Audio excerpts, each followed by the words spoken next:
పెట్టినప్పుడు జనసేన పార్టీ పెట్టినప్పుడు ఆ రోజు నాకు ఈ రోజున పెద్దలు మనోహర్ గారు కానీ మనకి తోట చంద్రశేఖర్ గారు కానీ రావుల కిషోర్ బాబు గారు కానీ ఆ రోజు నాకు ఈ రోజున పెద్దలు మనోహర్ గారు కానీ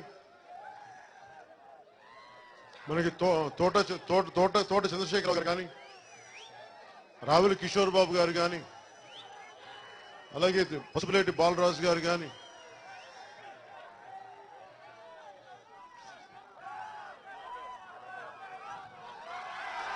పసుపులేటి బాలరాజు గారు కానీ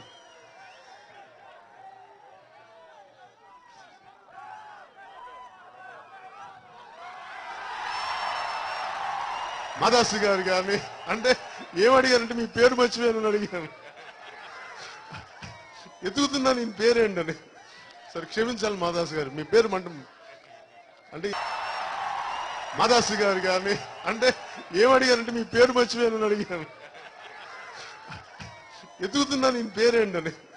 సరే క్షమించాలి మాదాసు గారు, మీ పేరు అంటే ఇంత ప్రేమ ప్రవాహంలో మొత్తం నా మెదడులో ఉన్న కణాలన్నీ స్థానభ్రంశం చెంది క్షమించాలి. అలాగే మిగతా నాయకులు కృష్ణారావు గారికి కానీ ఇంత ప్రేమ ప్రవాహంలో మొత్తం నా మెదడులో ఉన్న కణాలన్నీ స్థానభ్రంశం చెంది క్షమించాలి. అలాగే మిగతా నాయకులు కృష్ణారావు గారికి కానీ చిరు గారికి కానీ ప్రతి ఒక్కరికి పేరు పేరున ధన్యవాదాలు తెలుపుకుంటున్నాను. అంటే నేను పార్టీ పెట్టినప్పుడు ఎందుకు చాలా మందికి తెలివి తక్కువగా పెట్టావు నువ్వు, అసలు నీకు అవసరం లేదు నీకు గారికి కానీ ప్రతి ఒక్కరికి పేరు పేరున ధన్యవాదాలు తెలుపుకుంటున్నాను. అంటే నేను పార్టీ పెట్టినప్పుడు ఎందుకు చాలా మందికి తెలివి తక్కువగా పెట్టావు నువ్వు, అసలు నీకు అవసరం లేదు నీకు. ఒకవైపు వైసీపీ జగన్మోహన్ రెడ్డి గారు ముఖ్యమంత్రిగా అయిపోబోతున్నారు, వస్తే తెలుగుదేశం పార్టీ వస్తుంది కానీ జగన్మోహన్ రెడ్డి గారు వస్తారు ముఖ్యమంత్రిగా, ఇక్కడికి వచ్చి ఏం చేస్తాం. ఒకవైపు వైసీపీ జగన్మోహన్ రెడ్డి గారు ముఖ్యమంత్రిగా అయిపోబోతున్నారు, వస్తే తెలుగుదేశం పార్టీ వస్తుంది కానీ జగన్మోహన్ రెడ్డి గారు వస్తారు ముఖ్యమంత్రిగా, ఇక్కడికి వచ్చి ఏం చేస్తామని అంటే నాకు అనిపించింది చాలా బలమైన ఏ మూలకెళ్ళినా సగటు యువత ఆకాంక్షలు గాని ఆడపడుచుల ఆకాంక్షలు గాని నాకు అనిపించింది చాలా బలమైన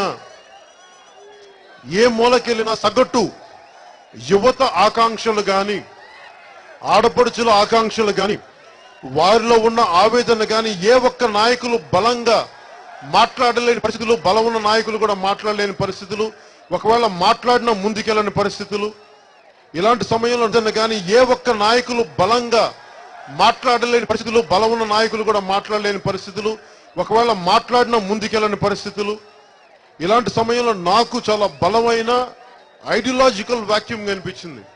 అంటే ఒక ఆలోచనని తీసుకెళ్లాల్సిన అవసరం అనిపించింది.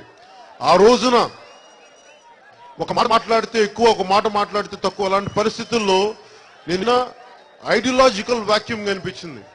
అంటే ఒక ఆలోచనని తీసుకెళ్లాల్సిన అవసరం అనిపించింది. ఆ రోజున ఒక మాట మాట్లాడితే ఎక్కువ, ఒక మాట మాట్లాడితే తక్కువ, అలాంటి పరిస్థితుల్లో నేను ఎందుకంత తెగించి మాట్లాడానంటే విసుకొచ్చింది నాకు మీలాగే. అంటే ఎంతసేపు అభివృద్ధి మన పార్టీలో పనిచేస్తేనే మాకు అండగా ఉంటేనే ఆ కార్యకర్తలకే తప్ప అంటే విసుకొచ్చింది నాకు మీలాగే.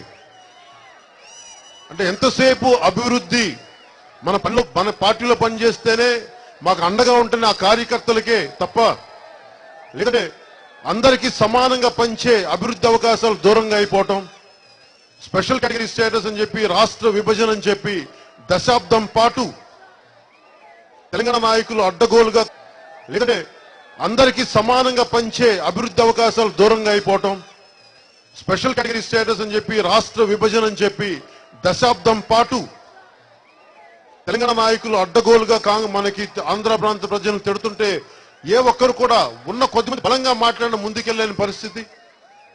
ఒకవైపు ఆంధ్రుల ఆత్మగౌరవం దెబ్బతింటే ఒక్క నాయకులు మనకి ఆంధ్ర ప్రాంత ప్రజలను తిడుతుంటే ఏ ఒక్కరు కూడా ఉన్న కొద్దిమంది బలంగా మాట్లాడిన ముందుకెళ్ళలేని పరిస్థితి. ఒకవైపు ఆంధ్రుల ఆత్మగౌరవం దెబ్బతింటే ఒక్క నాయకులు కూడా మాట్లాడలేని పరిస్థితి, మాట్లాడిన ముందుకెళ్ళని పరిస్థితి. ఇవన్నీ చాలా మంది సగటు మధ్యతరగతి మనుషుల్లాగే నాకు చాలా కోపం వచ్చింది, చాలా ఆవేదన వచ్చింది.